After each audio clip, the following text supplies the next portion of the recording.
ಭಗವಂತನ ಮಹಿಮೆಯನ್ನು ತಿಳಿತಾ ಅವನ ಸಕಾಮ ಆರಾಧನೆಯೇ ನಿಷ್ಕಾಮ ಆರಾಧನೆಯಾಗಿ ಪರಿಣಾಮ ಆಗ್ತಾ ಹೋಗ್ತದೆ.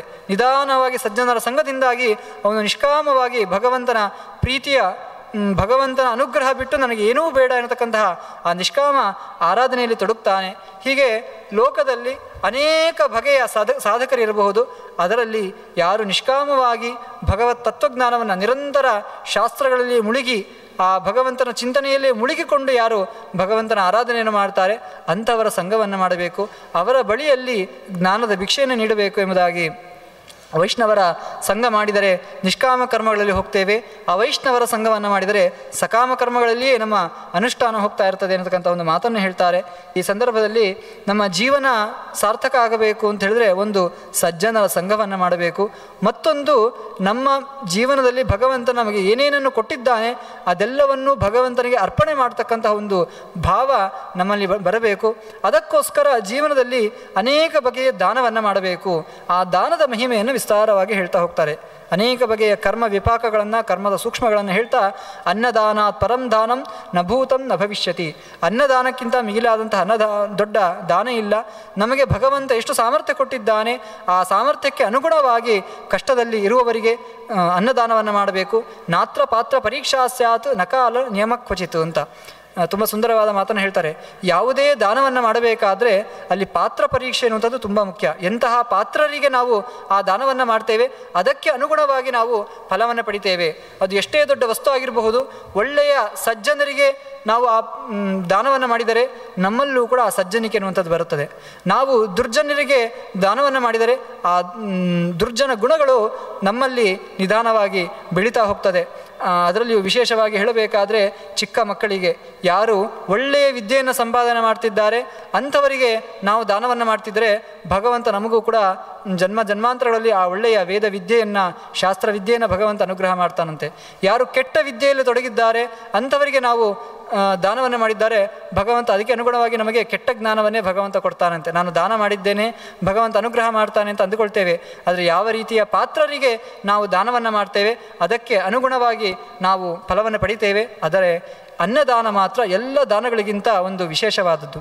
ಎಲ್ಲ ದಾನಗಳನ್ನು ಕೂಡ ಸಾತ್ವಿಕರಿಗೆ, ಅನುಷ್ಠಾನವಂತರಿಗೆ, ಜ್ಞಾನಿಗಳಿಗೆ ನಾವು ದಾನವನ್ನು ಮಾಡಬೇಕು. ಆದರೆ ಅನ್ನದಾನಕ್ಕೆ ಕೇವಲ ಜ್ಞಾನಿಗಳು ಅಥವಾ ಅನುಷ್ಠಾನವಂತರು ಎನ್ನತಕ್ಕಂತಹ ಪಾತ್ರತೆ ಅಲ್ಲ. ಯಾರಲ್ಲಿ ಹಸಿವಿದೆ ಆ ಹಸಿವು ಉಳ್ಳವರಿಗೆ ಅನ್ನದಾನವನ್ನು ಮಾಡಬೇಕು. ಹಸಿವು ಉಳ್ಳವರೇ ನಿಜವಾದ ಪಾತ್ರರು ಎಂಬುದಾಗಿ ಈ ಅನ್ನದಾನದ ಒಂದು ವಿಶೇಷವನ್ನು ಹೇಳ್ತಾರೆ. ನಂತರ ಗೋದಾನದ ಮಹಿಮೆಯನ್ನು ಹೇಳ್ತಾರೆ, ಸಾಲಿಗ್ರಾಮದ ಮಹಿಮೆಯನ್ನು ಹೇಳ್ತಾರೆ. ಈ ಸಂದರ್ಭದಲ್ಲಿ ಒಂದು ಸುಂದರ ಮಾತನ್ನು ಹೇಳ್ತಾರೆ. ಈ ಗೋದಾನ, ಸಾಲಿಗ್ರಾಮ ಮೊದಲಾದ ದಾನಗಳನ್ನು ಮಾಡಬೇಕಾದ್ರೆ ಒಂದು ವಿಶೇಷ ಇದೆ ಅಂತ. ಅಂದರೆ ಯಾವುದೇ ಒಂದು ವಸ್ತುವನ್ನು ದಾನ ಮಾಡಬೇಕಾದ್ರೆ ಅಲ್ಲೊಂದು ಪ್ರಕ್ರಿಯೆ ಇದೆ. ನಮ್ಮ ಕರ್ಮ ವಿಪಾಕದಲ್ಲಿ ದಾನವನ್ನು ಮಾಡ್ತಾ ಇದ್ದೇವೆ ಅಂತ ಹೇಳಿದ್ರೆ ಅಯ್ಯೋ ನನ್ನ ವಸ್ತು ಸಂಪತ್ತು ಹೋಗ್ತಾ ಇದೆ ಅಂತ ನಮಗೆ ಆಲೋಚನೆ ಬರಬಾರ್ದಂತೆ. ನಾನು ದಾನವನ್ನು ಕೊಡ್ತಾ ಇದ್ದೇನೆ ಅಂತ ಹೇಳಿದ್ರೆ ನನ್ನ ಪಾಪ ಹೋಗ್ತಾ ಇದೆ ಅನ್ನತಕ್ಕಂತಹ ಜಾಗೃತಿ ನಮ್ಮಲ್ಲಿರಬೇಕಂತೆ. ದಾನವನ್ನು ತೆಗೆದುಕೊಳ್ಬೇಕಾದ್ರೆ ನನಗೆ ಈ ವಸ್ತು ಸಿಕ್ತು, ದಕ್ಷಿಣೆ ಸಿಕ್ತು, ನನಗೆ ಬಂಗಾರ ಸಿಕ್ತು ಅಂತ ಖುಷಿ ಪಡಬಾರ್ದಂತೆ. ಅವನ ಪಾಪ ನನಗೆ ಬರ್ತಾ ಇದೆ ಅನ್ನತಕ್ಕಂತಹ ಜಾಗೃತಿ ತೆಗೆದುಕೊಳ್ಳುವವನಲ್ಲಿರಬೇಕಂತೆ.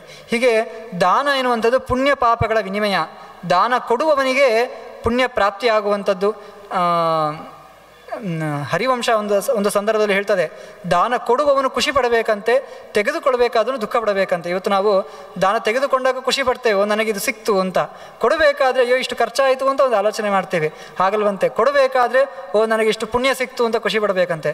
ತೆಗೆದುಕೊಳ್ಬೇಕಾದ್ರೆ ನಾನು ಇಷ್ಟು ಒಂದು ದಿನ ಅನುಷ್ಠಾನ ಮಾಡಿದ ಪುಣ್ಯ ಅವನಿಗೆ ಹೋಗಿದೆ, ನಾನು ಇನ್ನೂ ಹೆಚ್ಚು ನಾನು ಅನುಷ್ಠಾನವನ್ನು ಮಾಡಬೇಕು, ಜಪ ಮೊದಲಾದವುಗಳ ಮೂಲಕ ಪುಣ್ಯ ಸಂಪಾದನೆಯನ್ನು ಮಾಡಬೇಕಿರತಕ್ಕಂತಹ ಜಾಗೃತಿ ತೆಗೆದುಕೊಳ್ಳುವವನಿಗೆ ಇರಬೇಕೇ ಹೊರತು ಒಂದು ವಸ್ತು ಸಿಕ್ತು ಅಂತ ಅವನು ಖುಷಿ ಪಡಬಾರದು ಅಂತ ಮಾತನ್ನು ಹೇಳ್ತಾರೆ. ಹೀಗೆ ದಾನವನ್ನು ಕೊಡಬೇಕಾದ್ರೆ ಅವನ ಪಾಪ ಹೋಗ್ತದೆ, ಪುಣ್ಯ ಪ್ರಾಪ್ತಿ ಆಗ್ತದೆ. ಆದರೆ ದಾನವನ್ನು ತೆಗೆದುಕೊಳ್ಳುವವನಿಗೆ ಅವನ ಪುಣ್ಯ ಹೋಗ್ತದೆ, ಅವನಿಗೆ ಅವನ ಪಾಪ ಎನ್ನುವಂಥದ್ದು ಸಿಗ್ತದೆ. ಆದರೆ ಈ ಗೋದಾನ ಮತ್ತು ಈ ಸಾಲಿಗ್ರಾಮ ಮೊದಲಾದಂತಹ ದಾನಗಳ ವಿಶೇಷತೆ ಏನು ಅಂತ ಹೇಳಿದ್ರೆ, ದಾತ ಗೃಹೀತಾದ್ದು ದೌಚ ಧ್ರುವಂ ವೈಕುಂಠಗಾಮಿನವು.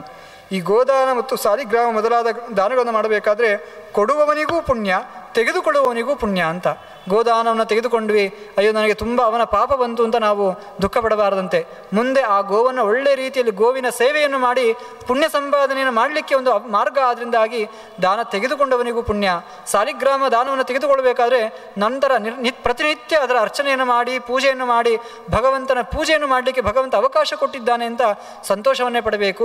ಹೀಗೆ ಇಬ್ಬರಿಗೂ ಕೂಡ ಸುಖವನ್ನು ನೀಡ್ತಕ್ಕಂಥದ್ದು ಈ ಗೋದಾನ, ಸಾಲಿಗ್ರಾಮ ದಾನ ಅಂತ ಹೀಗೆ ಹೇಳ್ತಾ ದೀಪದಾನವನ್ನು ಮಾಡಬೇಕು. ಯೋ ದದಾತಿ ಪ್ರದೀಪಂಚ ದೇವಾಯ ಬ್ರಾಹ್ಮಣಾಯ ಚ, ಒಳ್ಳೆಯ ಜ್ಞಾನ ಸಂಪಾದನೆ ಮಾಡಿದಂತಹ ಜ್ಞಾನಿಗಳಿಗೆ ದೀಪವನ್ನು ದಾನ ಮಾಡಬೇಕು.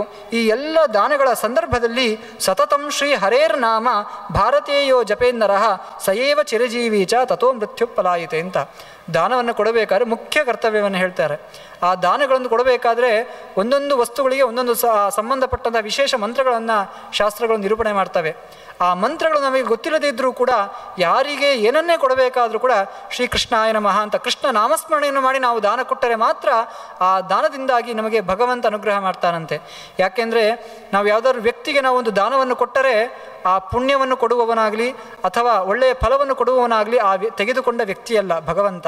ಹಾಗಾದರೆ ಆ ವ್ಯಕ್ತಿಯನ್ನು ನಾವು ಚಿಂತನೆ ಮಾಡಿ ದಾನ ಕೊಡುವುದಲ್ಲ, ಭಗವಂತ ಪ್ರೀತನಾಗಬೇಕು ಅಂತ ಕೃಷ್ಣನಾಮ ಸ್ಮರಣೆ ಮಾಡಿಕೊಂಡು ನಾವು ದಾನವನ್ನು ಮಾಡಬೇಕು ಅನ್ನತಕ್ಕಂತಹ ಎಚ್ಚರವನ್ನು ಹೇಳ್ತಾರೆ. ಹೀಗೆ ಆ ದಾನವನ್ನು ನೀಡಬೇಕಾದ್ರೆ ಯಾವ ಯಾವ ವಸ್ತುಗಳನ್ನು ಯಾವ ಯಾವ ರೀತಿಯಲ್ಲಿ ಕೊಡಬೇಕು, ಎಷ್ಟು ಪ್ರಮಾಣದಲ್ಲಿ ಕೊಡಬೇಕು, ಆ ವಸ್ತುಗಳನ್ನು ದಾನ ಮಾಡಬೇಕಾದ್ರೆ ಅನೇಕ ನಿಯಮಗಳನ್ನು ಹೇಳ್ತಾ ಹೋಗ್ತಾರೆ. ಅದರಲ್ಲಿಯೂ ಕಾರ್ತೀಕೆ ತುಳಸಿ ದಾನಂ ಕರೋತಿ ಹರತೇಚಯ, ಕಾರ್ತೀಕ ಮಾಸದಲ್ಲಿ ತುಳಸಿ ದಾನ ದೀಪದಾನಕ್ಕೆ ವಿಶೇಷವಾದಂತಹ ಫಲ ಇದೆ. ಮಾಘಸ್ಥಾನದಲ್ಲಿ ನಮ್ಮಲ್ಲಿರ್ತಕ್ಕಂಥ ಎಲ್ಲ ಸರ್ವಸ್ವಗಳನ್ನು ಒಬ್ಬರಿಗೆ ಕೊಟ್ಟರೆ ಎಷ್ಟು ಪುಣ್ಯ ಬರ್ತದೋ ಅದಕ್ಕಿಂತ ಹೆಚ್ಚು ಪುಣ್ಯ ಅವಗಾಹನ ಸ್ನಾನ ಗಂಗಾ ಸ್ನಾನದಿಂದಾಗಿ ಬರ್ತದೆ ಅಂತ. ಅದರಿಂದಾಗಿ ಬೇರೆ ಬೇರೆ ಮಾಸಗಳಲ್ಲಿ ಬೇರೆ ಬೇರೆ ಕರ್ಮಗಳಿಗೆ ಮಹತ್ವ ಇರುವ ಹಾಗೆ ಕಾರ್ತೀಕ ಮಾಸ ದಾನಕ್ಕೆ ವಿಶೇಷ ಆದರೆ ಮಾಘ ಮಾಸ ಎನ್ನುವಂಥದ್ದು ಸ್ನಾನಕ್ಕೆ ವಿಶೇಷವಾದದ್ದು. ಮಾಘೇಯ ಸ್ನಾತಿ ಗಂಗಾಯಾಮ್ ಅರುಣೋದಯ ಕಾಲತಃ, ಆ ಮಾಘ ಮಾಸದಲ್ಲಿ ಗಂಗಾದಿ ತೀರ್ಥಗಳಲ್ಲಿ ಅವರು ಅವಗಾಹನ ಸ್ನಾನವನ್ನು ಮಾಡ್ತಾನೆ, ಅವನಿಗೆ ವಿಶೇಷವಾದಂತಹ ಫಲ ಇದೆ. ಹೀಗೆ ಸ್ವಧರ್ಮ ನಿರತ ಶುದ್ಧ ವಿದ್ವಾಂಸ ಸುಜಿತೇಂದ್ರಿಯ, ಹೀಗೆ ಅನೇಕ ದಾನಗಳನ್ನು ಮಾಡುವ ಮೂಲಕ ಸ್ನಾನ ಮೊದಲಾದಂತಹ ಸತ್ಕರ್ಮಗಳನ್ನು ಮಾಡುವ ಮೂಲಕ ಒಬ್ಬ ವ್ಯಕ್ತಿ ಅನೇಕ ಬಗೆಯ ಪುಣ್ಯವನ್ನು ಸಂಪಾದನೆ ಮಾಡಲಿಕ್ಕೆ ಅವಕಾಶ ಇದೆ. ಆ ಎಲ್ಲ ಪುಣ್ಯಗಳನ್ನು ಮಾಡುವ ಜೊತೆಗೆ ಪುನಃ ಎಚ್ಚರಿಕೆಯನ್ನು ಕೊಡ್ತಾರೆ. ಇಡೀ ಜೀವನದಲ್ಲಿ ಯಾವತ್ತೂ ಕೂಡ ಸಂಧ್ಯಾ ವಂದನೆ, ಏಕಾದಶಿ ಮತ್ತು ಕೃಷ್ಣ ಜನ್ಮಾಷ್ಟಮಿ ಈ 3 ವ್ರತಗಳನ್ನು ಯಾವತ್ತೂ ಕೂಡ ಬಿಡಬೇಡಿ. ಕರೋತಿ ಭಾರತೇಯೋ ಹಿ ಕೃಷ್ಣ ಜನ್ಮಾಷ್ಟಮಿ ವ್ರತಂ ಶತಜನ್ಮ ಕೃತಾತ್ ಪಾಪಾತ್ ಮುಚ್ಚತೆ ನಾತ್ರ ಸಂಶಯ. ಯಾಕೆಂದರೆ ಆ 3 ವ್ರತಗಳನ್ನು ಮಾಡದೇ ಇದ್ದರೆ 100 ಜನ್ಮಗಳಲ್ಲಿ ಮಾಡಿದ ಪುಣ್ಯ ಅದು ನಮಗೆ ಫಲಕಾರಿ ಆಗುವುದಿಲ್ಲ. ಅದನ್ನು ಮಾಡಿದರೆ 100 ಜನ್ಮದಲ್ಲಿ ಮಾಡಿದ ಎಲ್ಲ ಪಾಪಗಳು ಕೂಡ ನಾಶವಾಗಿ ಹೋಗ್ತದೆ. ಹೀಗೆ ಆ ಕೃಷ್ಣಾಷ್ಟಮಿ, ಏಕಾದಶಿ ವ್ರತ ಮತ್ತು ಸಂಧ್ಯಾವಂದನೆ ಬಗ್ಗೆ ತುಂಬ ಮಹತ್ವವನ್ನು ಈ ಪುರಾಣ ಕೊಡ್ತದೆ. ಹೀಗೆ ಆ ಅನೇಕ ವ್ರತಗಳನ್ನು ಉಪದೇಶ ಮಾಡಿ ಕೊನೆಗೆ ನಾವು ಯಾವುದೇ ಸತ್ಕರ್ಮಗಳನ್ನು ಮಾಡುವುದು, ಯಾವುದೇ ಜಪ ಆಗಿರಬಹುದು, ಯಾವುದೇ ಪೂಜೆ ಆಗಿರಬಹುದು, ಅದೆಲ್ಲವನ್ನೂ ಕೂಡ ಇದು ವಿಷ್ಣು ಯಜ್ಞ, ಭಗವಂತನಿಗೆ ಅರ್ಪಣೆ ಮಾಡ್ತಾ ಇದ್ದೇನೆ ಇರತಕ್ಕಂತಹ ಜಾಗೃತಿ ನಮ್ಮಲ್ಲಿ ಇರಬೇಕು. ವಿಷ್ಣು ಯಜ್ಞಾತ್ ಪರೋ ಯಜ್ಞ ನಾಸ್ತಿ ವೇದೇ ಫಲಪ್ರದ. ಅದರಿಂದಾಗಿ ಯಾವುದೇ ಯಜ್ಞ ಆಗಿರಬಹುದು, ಯಾವುದೇ ಪೂಜೆ ಆಗಿರಬಹುದು, ಇದು ವಿಷ್ಣು ಯಜ್ಞ, ನಾನು ಭಗವಂತನಿಗೆ ಅರ್ಪಣೆ ಮಾಡ್ತಾ ಇದ್ದೇನೆ ಅಂತಕ್ಕಂತಹ ಎಚ್ಚರ ಇದ್ದರೆ ಮಾತ್ರ ನಾವು ಯಾವುದೇ ದೇವತೆಗಳ ಆರಾಧನೆಯನ್ನು ಮಾಡಿದರೂ ಕೂಡ ಆ ದೇವತೆಗಳು ನಮಗೆ ಅನುಗ್ರಹ ಮಾಡುವಂಥದ್ದು ಆ ಕರ್ಮ ಭಗವಂತನಿಗೆ ಸಮರ್ಪಿತ ಆದಾಗ. ಹೀಗೆ ಕರ್ಮದ ಅನೇಕ ಸೂಕ್ಷ್ಮಗಳನ್ನು ನಿರೂಪಣೆ ಮಾಡ್ತಾರೆ. ಅದರ ಜೊತೆಗೆ ಸುಮಾರು 2-3 ಖಂಡಗಳಲ್ಲಿ ಸ್ವರ್ಗಲೋಕದ ವರ್ಣನೆ, 86 ಬಗೆಯ ನರಕಗಳನ್ನು ನಿರೂಪಣೆ ಮಾಡ್ತಾರೆ. ಪ್ರಾಯ ಗರುಡ ಪುರಾಣದ ಪ್ರೇತಕಾಂಡದಲ್ಲಿ ನಮಗೆ ಎಷ್ಟು ನರಕದ ಪರಿಚಯ ಆಗುತ್ತೋ ಅದಕ್ಕಿಂತ ಹೆಚ್ಚು ನರಕದ ಪರಿಚಯವನ್ನು ನಾವು ಈ ಬ್ರಹ್ಮಾಂಡ ಪುರಾಣದಲ್ಲಿ ನೋಡಬಹುದು. ಅನೇಕ ಬಗೆಯ ನರಕಗಳು, ಆ ನರಕಗಳಲ್ಲಿ ಯಾವ ಯಾವ ದೋಷವನ್ನು ಮಾಡಿದರೆ ಯಾವ ಯಾವ ರೀತಿಯ ಪಾಪ. ಹರೇಹ ಅನೈವೇದ್ಯ ಭೋಜಿ ಕ್ರಿಮಿಕುಂಡಂ ಪ್ರಯಾದಿಚ, 86,000 ಬಗೆಯ ಕುಂಡಗಳಿವೆ. ಅದರಲ್ಲಿ ಯಾವ ಯಾವ ರೀತಿಯ ಪಾಪವನ್ನು ಮಾಡಿದರೆ ಯಾವ ಯಾವ ರೀತಿಯ ದೋಷಗಳು. ಭಾರತೆ ಚೌರಶ್ಚ ದೇವದ್ರವ್ಯಾದಿ ಹಾರಕಃ, ದೇವತೆಗಳಿಗೆ ಭಗವಂತನಿಗೆ ಸಂಬಂಧಪಟ್ಟಂತಹ ವಸ್ತುವನ್ನು ಅಪಹಾರ ಮಾಡಿದರೆ ಒಂದು ರೀತಿಯ ಫಲ. ಕಾಮೇನ ಕಾಮುಕೋಯೋ ಹಿ ಪುಣ್ಯಕ್ಷೇತ್ರೇ ಚ ಭಾರತೆ, ಪವಿತ್ರವಾದ ಸ್ಥಳದಲ್ಲಿ ಸ್ತ್ರೀಯರನ್ನು ಕೆಟ್ಟ ದೃಷ್ಟಿಯಿಂದ ನೋಡಿದರೆ ಒಂದು ರೀತಿಯಾದಂತಹ ಫಲ.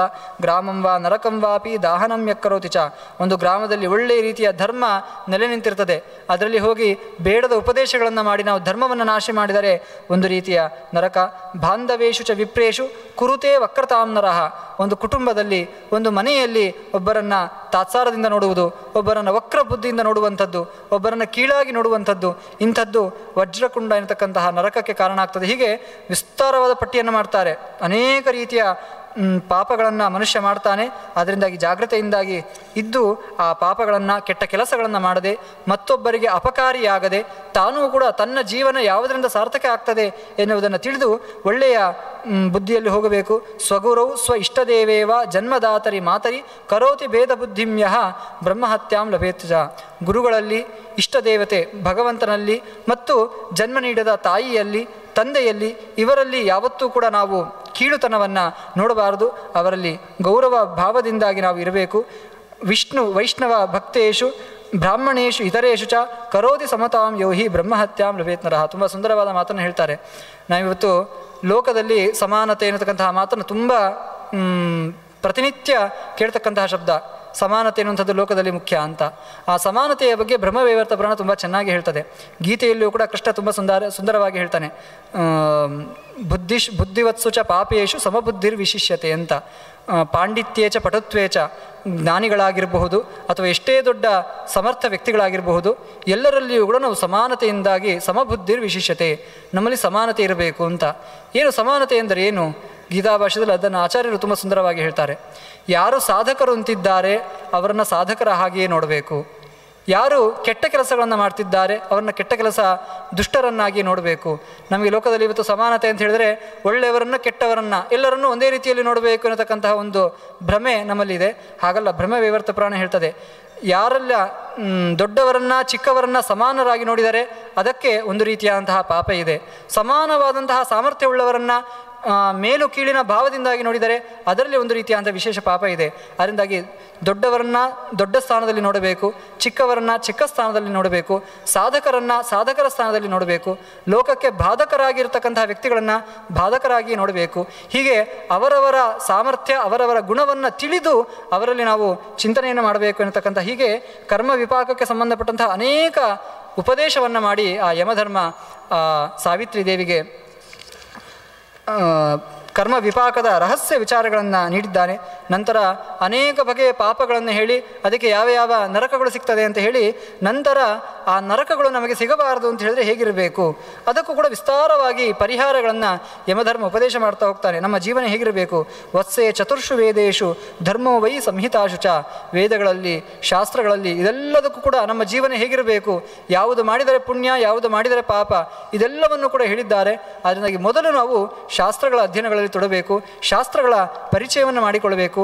ಮಹಾಭಾರತ ಏನು ಹೇಳ್ತದೆ, ಪುರಾಣಗಳು ಏನು ಹೇಳ್ತದೆ, ಅದೆಲ್ಲವನ್ನು ಕೂಡ ತಿಳಿದು ಅದಕ್ಕೆ ಅನುಗುಣವಾಗಿ ನಮ್ಮ ಜೀವನವನ್ನು ತೊಡಗಿಸಿಕೊಂಡರೆ ತ್ರಿಸಂಧ್ಯಪೂತ ವಿಪ್ರಾಶ್ಚ ಶುದ್ಧಾಚಾರ ಸಮನ್ವಿತಾ. ಸಂಧ್ಯಾ ವಂದನೆ ಮೊದಲಾದಂತಹ ಅನುಷ್ಠಾನಗಳನ್ನು ನಮ್ಮ ಜೀವನದಲ್ಲಿ ತೊಡಗಿಸಿಕೊಂಡಿದ್ದರೆ ನಮಗೆ ಯಾವುದೇ ರೀತಿಯ ನರಕದ ಭಯ ಇರುವುದಿಲ್ಲ. ಭಗವಂತನ ಅನುಗ್ರಹದಿಂದಾಗಿ ನಾವು ಸಾತ್ವಿಕವಾದಂತಹ ಶ್ರೇಯಸ್ಸನ್ನು, ಒಳ್ಳೆಯ ಫಲವನ್ನು ಪಡಿತೇವೆ ಅಂತ ಹೇಳಿದಾಗ ಆ ಭಗವಂತನ ಅನುಗ್ರಹಕ್ಕೆ ಕಾರಣವಾದಂತಹ ಕೃಷ್ಣನ ಮಹಿಮೆಯನ್ನು ಹೇಳಬೇಕು ಅಂತ ಸಾವಿತ್ರಿ ಪುನಃ ಅನೇಕ ಪ್ರಶ್ನೆಗಳನ್ನು ಮಾಡ್ತಿದ್ದಾರೆ. ಆ ಸಂದರ್ಭದಲ್ಲಿ ಆ ಕೃಷ್ಣನ ಮಹಿಮೆಗಳನ್ನು ಹೇಳ್ತಾ ಇದ್ದಾರೆ. ಧಾತಾ ಚತುರ್ಣಾಂ ವೇದಾನಾಂ ವಿಧಾತ ಜಗತಾಮಪಿ. ಸ್ವಯಂ ಚತುರ್ಮುಖನೂ ಕೂಡ ಭಗವಂತನ ಸ್ತೋತ್ರವನ್ನು ಮಾಡುವುದರಲ್ಲಿ ಅಸಮರ್ಥನಾಗಿದ್ದಾನೆ. ಕಾರ್ತಿಕೇಯ ಷಣ್ಮುಖೇನ ನಾಪಿಂ ವಕ್ತುಮಲಂ ಧ್ರುವಂ. 6 ಮುಖದ ಕಾರ್ತಿಕೇಯನೂ ಕೂಡ ಭಗವಂತನನ್ನು ಪರಿಪೂರ್ಣವಾಗಿ ತಿಳಿದುಕೊಳ್ಳುವುದಕ್ಕೆ, ಪರಿಪೂರ್ಣವಾಗಿ ಸ್ತೋತ್ರ ಮಾಡುವುದಕ್ಕೆ ಸಾಧ್ಯ ಇಲ್ಲ. ಅಪೌರುಷೇಯವಾದಂಥ ಏನು ವೇದ, ಅನಂತಾವೈ ವೇದ ಅಂತ ಹೇಳ್ತೀವಿ, ಆ ಅನಂತವಾದಂತಹ ವೇದವೂ ಕೂಡ ಭಗವಂತನನ್ನು ಪೂರ್ಣವಾಗಿ ಸ್ತುತಿ ಮಾಡುವುದಲ್ಲಿ ಒಮ್ಮೆ ಸೋಲ್ತದೆ ಅಂತ ಹೇಳಿದ್ರೆ ಭಗವಂತನ ಸಾರ್ವಭೌಮತ್ವ, ಸರ್ವೋತ್ತಮತ್ವ ಯಾವ ರೀತಿಯಾದದ್ದು ಅಂತ ತಿಳಿಬೇಕು ಅಂತ ಹೀಗೆ ಭಗವಂತನ ವೇದಾಂತದ ಅನೇಕ ವಿಚಾರಗಳನ್ನು ಆ ಯಮಧರ್ಮ ಸಾವಿತ್ರಿಗೆ ಉಪದೇಶ ಮಾಡಿದ್ದಾನೆ. ನಂತರ ನಿನಗೆ 100 ಜನ ಮಕ್ಕಳಾಗಲಿ, ನಿನ್ನ ವಂಶ ಪರಂಪರೆ ವಿಸ್ತಾರವಾಗಿ ಬೆಳೆಯಲಿ ಅಂತ ಹೇಳಿಬಿಟ್ಟು ಅನುಗ್ರಹವನ್ನು ಮಾಡಿ ಅವನ ಪತಿಗೆ ಜೀವದಾನವನ್ನು ಮಾಡಿ ಇಬ್ಬರನ್ನೂ ಕೂಡ ಕಳಿಸಿದ್ದಾನೆ ಎನ್ನುವಲ್ಲಿಗೆ ಈ ಸಾವಿತ್ರಿಯ ಕಥೆಯನ್ನು ಹೇಳ್ತಾರೆ. ಮುಂದೆ ಹೀಗೆ ಲಕ್ಷ್ಮಿಯ ಸನ್ನಿಧಾನ ಇರತಕ್ಕಂತಹ ಅನೇಕ ಸ್ತ್ರೀಯರ ಕಥೆಗಳನ್ನು ನಿರೂಪಣೆ ಮಾಡ್ತದೆ. ಆ ಕಥೆಗಳನ್ನು ನಾಳೆಯ ದಿನದಲ್ಲಿ ನೋಡೋಣ ಅಂತ ಹೇಳ್ತಾ, ಸರ್ವಗುಣ ಸಂಪೂರ್ಣ ಸರ್ವದೋಷ ವಿವರ್ಜಿತ ಪ್ರಿಯತಾಂ ಪ್ರೀತೇವಾಲಂ ವಿಷ್ಣುರ್ಮೇ ಪರಮಸ್ವರತು. ಶ್ರೀಕೃಷ್ಣಾರ್ಪಣಮಸ್ತು.